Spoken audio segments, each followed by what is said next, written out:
Teninin üzerinden kayan bir buzdur uzak bakışlarım.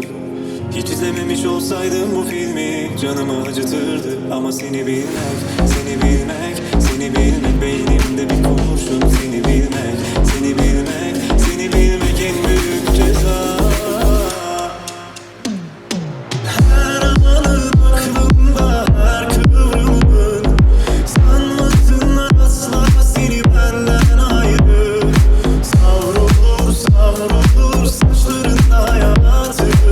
Seni sorsunlar benden bir tek ben anlarım.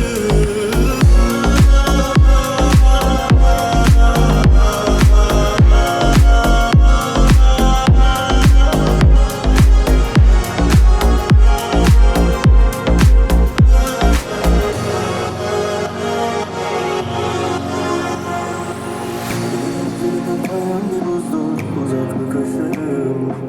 Hiç izlememiş olsaydım bu filmi canımı acıtırdı. Ama seni bilmek, seni bilmek, seni bilmek beynimde bir kurşun. Seni bilmek, seni bilmek, seni bilmek en büyük ceza.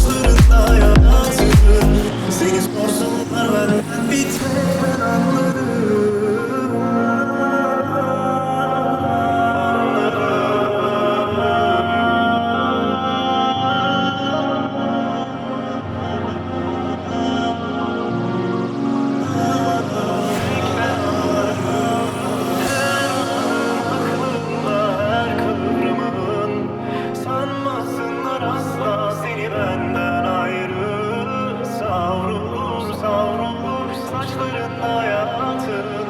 Seni sorsunlar benden bir tek ben anlarım.